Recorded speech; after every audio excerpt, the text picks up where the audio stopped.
Okay, this video is dedicated to those who are begging me to drop the Bobby Fischer videos. So I'm making another Bobby Fischer video just to add to this controversy and stir things up even a little more. Now, the first part of the video is not me. You are looking at Mr. Todd Grande, and this comes from his channel. And I would like to thank him for providing the information. And I would like to thank him for his research on Bobby Fischer. And so I'm only using his information as a background to take you to kind of a startling further conclusion that may shock you even more and may inspire you to send me some more comments in my comment section about please stop these videos about Bobby Fischer. So let's listen to Dr. Grande provide background information and then make some comments about mental health.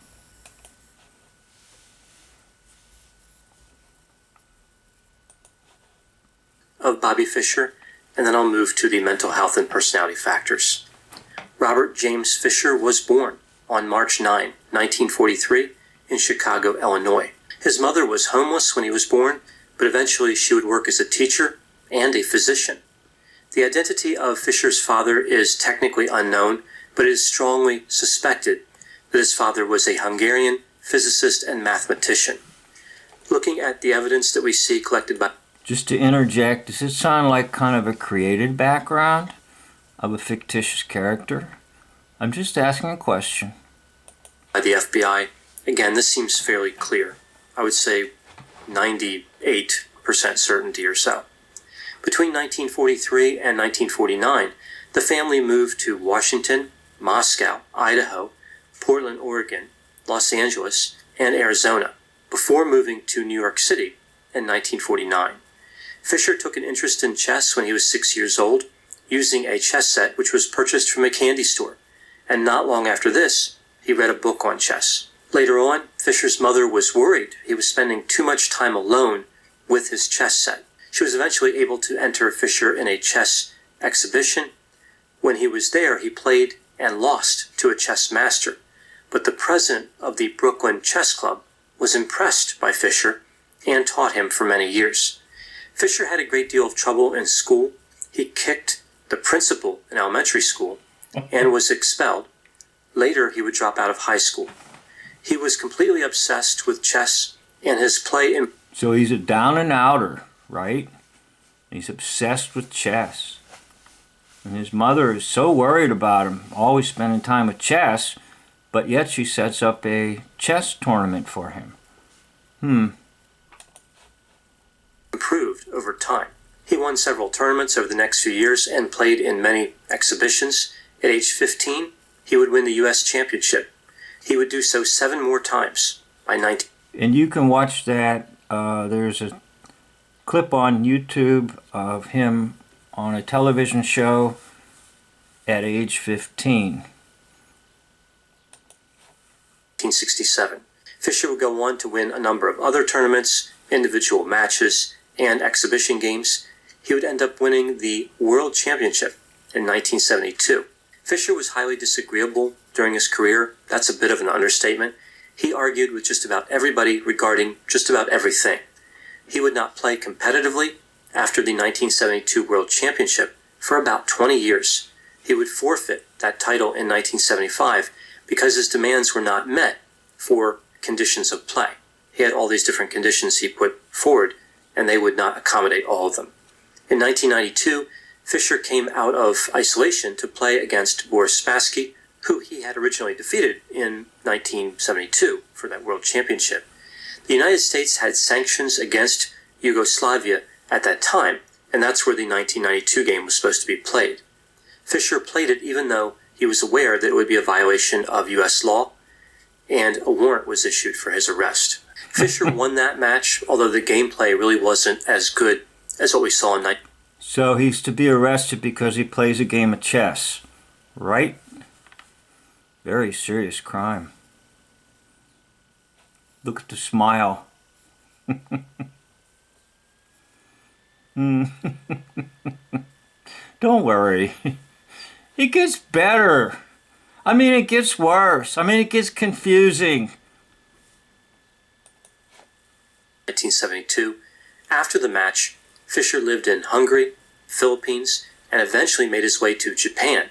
Japanese officials arrested Fischer in 2004 and were preparing to deport him to the United They arrested him for what? What? Come on, it's a comedy show. States when Iceland intervened at Fischer's request, eventually granting Fischer full citizenship. Fischer would live out the remainder of his life in Iceland. That's right, because he's really Leonard Nimoy. You got to put him in some obscure spot. Maybe they should have taken him to Greenland, right? You know, Greenland doesn't exist. Well, Iceland's better, I guess. Dying of kidney failure on January 17, 2008. He was 64 years old. Now moving to the mental health and personality factors. There are a number of factors that could have contributed to Fischer's mental state. I'll go through several items here, starting with his mother. Fischer's mother was arrested for disturbing the peace after an incident where she tried to sneak into a Chicago charity that provided resources to single mothers. As a result of this arrest, she was mandated to have a mental health evaluation. She was found to have paranoid personality, but not psychosis. Fischer and his mother would argue frequently. The relationship became much worse when Fischer was in his teens. Fischer's mother had taken him to 3 different mental health professionals when he was a child. She wanted him to be treated for his chess obsession. One mental health professional told her that he could think of worse things than chess for a person to be devoted to. In that case, we better take hundreds and thousands of youth and adults to mental health professions because of their obsession with their cell phones. Well, let's go on. I'm having fun. Maybe you're not, but I am. Now, Fischer's mother was under surveillance by the FBI for many years. She was a communist and she spoke Russian. She's a communist and spoke Russian. Now, that's a little bit of a clue here. Wait till I get to my little conclusion. You're going to flip out on me. So it's hard to know where the paranoia was really coming from.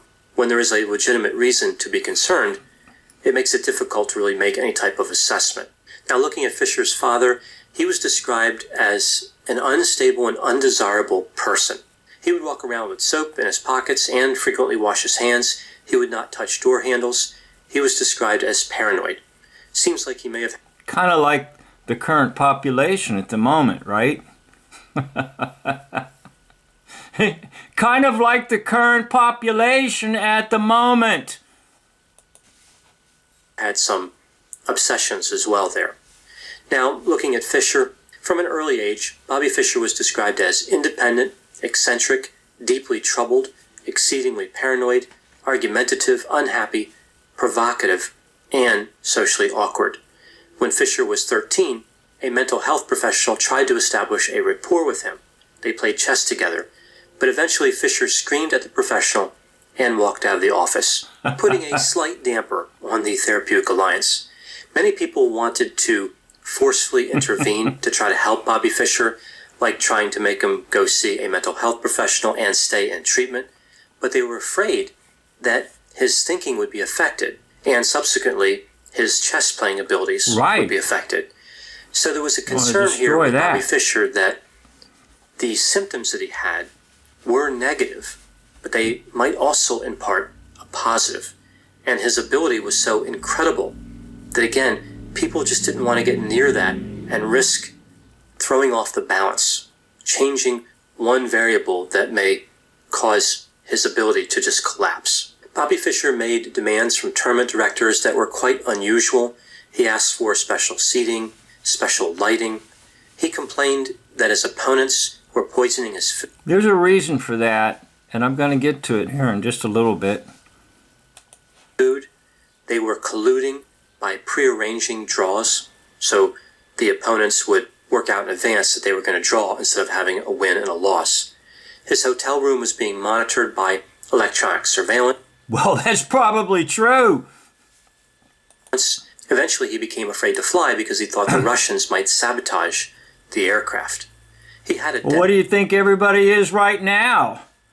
Afraid to fly because of terrorists, afraid to fly because there's a on the plane and everybody wears a, and nobody can do anything because the you know what will get you. None of this is weird. Why? Because it's what has happened currently in our society. Well, let's go on. And by the way, I do appreciate Dr. Grande. He's done a really good job. It's just that I'm using his information to give a little different twist on it. And maybe Dr. Grande would like to psychoanalyze me.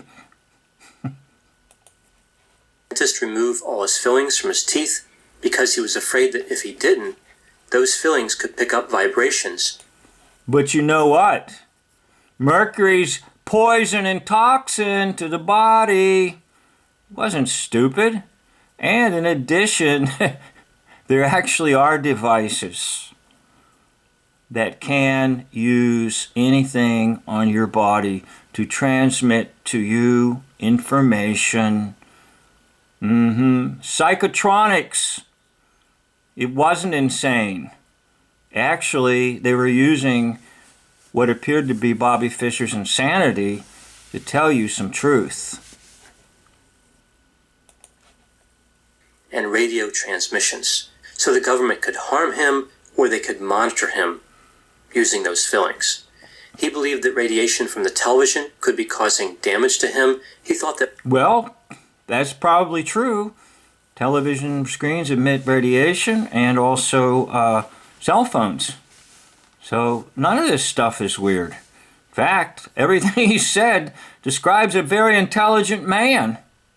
Not a crazy man, but he's made out to be crazy because he does give truth. That water was being polluted by the government in an effort to control. And that's true too. Fluoride in the water system. Fluoride is no good for the body, but we're told it's good for your teeth, right? Citizens. And he read magazines about conspiracy theories. He believed those magazines. Conspiracy theories! Oh no! He is mental! Conspiracy does not exist. It never did, right?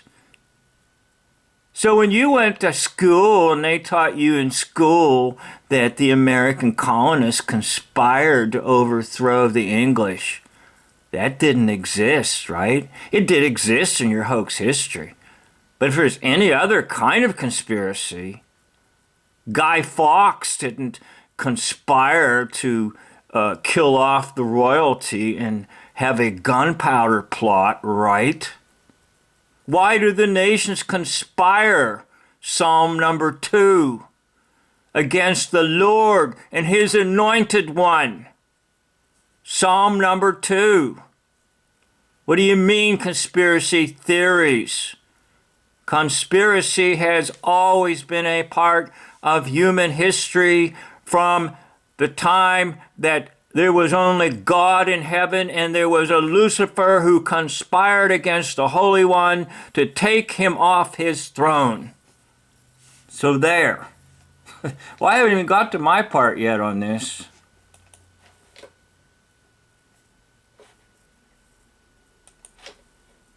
Provided inside information on what the government was up to.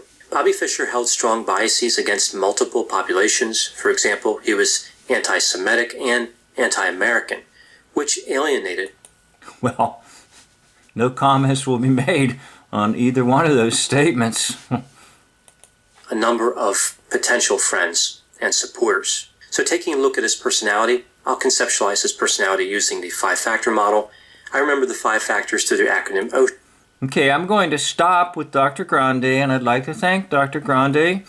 It's just that my perspective and what I think is happening in our land and what I think about Bobby Fischer is not quite the same, but he did try to give an objective reasoning about things. So what I'm going to do, I'm going to tell you something that's going to blow your mind, and it's going to add a little more to this. Oh, please don't talk about, please don't talk anymore about Bobby Fischer, because I've studied a lot of his chess games. Well, guess what? Guess what? Bobby Fischer actually played chess against himself. Bobby Fischer is also Boris Spassky. What? You heard me. Bobby Fischer is also Boris Spassky. Boris on the left, Bobby on the right. Now you say, you've gone too far on this. No, not really. This is nothing new to me. It might be new to you, but it's nothing new to me. I call it the split persona. And here's the deal for you. Abraham Lincoln was Jefferson Davis. Jefferson Davis was Abraham Lincoln. I know, you can't handle that. Well, you can try to handle this one. The Northern generals, whenever there was a major battle, fought the Southern generals, and the Northern generals were the same as the Southern generals. You can go to my other channel called War Backwards is Raw, R-A, and go back in time. Go to the button that says by rank order of chronology of videos. And it would be like the second or third video I ever made in my life. I called it, I Fought Myself in a Civil Raw Battle, R-A-W, battle. I fought myself in a civil raw battle. I will show you that the Northern generals were the same as the Southern generals in the Civil War battles. That's right. It's called the split persona. The same individual plays both parts. Now, how did they do this? By editing. It's not hard to do. Not hard to do at all. Okay? Spassky was Fischer. Fischer was Spassky. And did you pick up on that Bobby Fischer's mother spoke Russian? And they're always being watched by the FBI and stuff. It was all a bunch of gobbledygook to make it more interesting and more mysterious and get more press coverage and get more television coverage. It was all a bunch of gobbledygook. So I'd like to thank you for watching.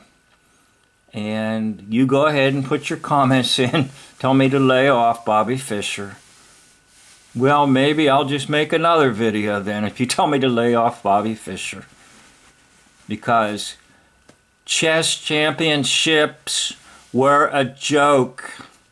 Just like sports basically is a joke too.